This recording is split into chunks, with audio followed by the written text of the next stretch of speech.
What's up guys? So ngayon nakikita nyo na naglalaro ako ngayon ng Valorant. Solo play lang muna kasi wala pa yung mga kasama ko eh. Ay, joke lang pala. Stream pala tawag doon, di vlog. So hello guys, bored ako ngayon eh. Ano kaya magandang gawin? Ay, oo nga pala. Nakalimutan ko, meron nga pala kaming assignment sa isa kong subject.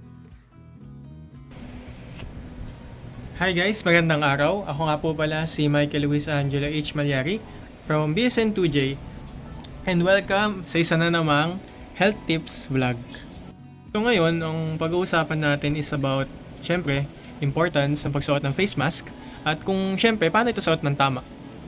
Kasi kahit medyo bumaba na ngayon number ng COVID cases sa bansa natin, syempre mahalaga pa rin to, especially sa akin, tulad ko na nursing student na na-expose tayo palagi sa mga tao, iba't ibang tao, at saka may nakakahalubilo tayo ng iba't ibang klaseng tao. So, tara, simulan na natin.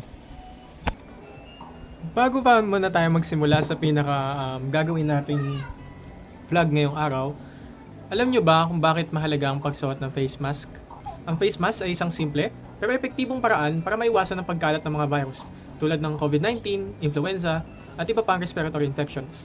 Isa na rin dito yung nagte-trending ngayon na monkeypox. Sinasuggest daw nila na tayong mga tao magsuot ng face mask para kung sakali kasi pwede siya maging sanhi kung paano mapapasa yung sakit. So, sa pagpapatuloy natin, meron ako sa inyong 3 points para malaman natin kung para saan nga ba at saka kung saan nga ba ginagamit itong face mask. So, una, protection for yourself and others. Kung ikaw ay may ubo o sipon, nakakatulong ito para di mo may kalat ng droplets mo. At kung healthy ka naman, protection mo rin yan para hindi ka mahawa. Pangalawa, barrier against airborne particles. Lalo na sa mga enclosed areas tulad ng jeep, bus, clinic. Maraming particles sa paligid at di mo alam kung sino ang carrier ng sakit. Lastly, standard practice sa healthcare. Bilang future nurses, mahalagang sanay na tayo na laging naka-face mask, lalo na sa hospital, para sa safety natin ng pasyente at ng mga kasama nating healthcare workers. So ngayon naman, paano ba na tamang pagsuot ng face mask? Alam ko parang basic lang siya sa atin, pero believe me, marami pa rin nagkakamali dito ng pagsuot. So here's a quick reminder. Yung step 1, hugasan ang kamay.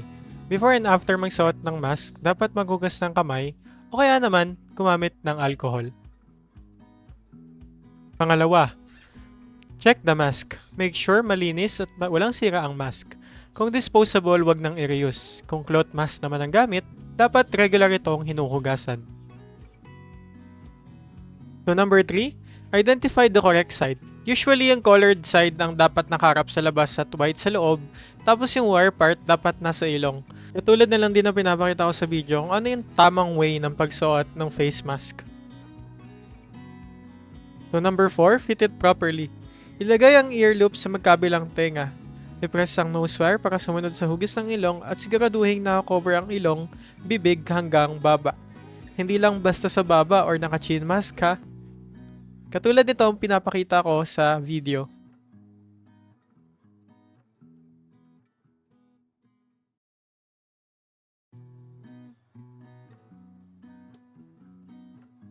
So step 5, wag niyo pong hawakan yung mask sa harap.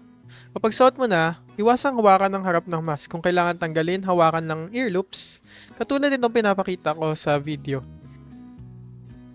So lastly guys, kung itatapon ito'y tupiin katulad ng ginawa ko sa video at humanap ng infectious na basurahan at huwag sa kung saan saang basurahan lamang dahil baka mahawa pa ang nangongolekta ng basura. So yun guys, sana may natutunan kayo for today about the importance of and proper way of wearing a face mask. As future nurses, syempre, responsibility natin na maging ehemplo pagdating sa health and safety practices. Kahit tapos na ang pandemic peak, huwag tayong maging kampante. Tandaan, prevention is always better than cure.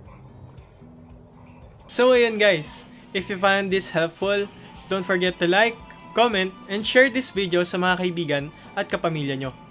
Stay safe, wear your face mask properly, and kita-kits ulit tayo sa next vlog ko. Bye and God bless!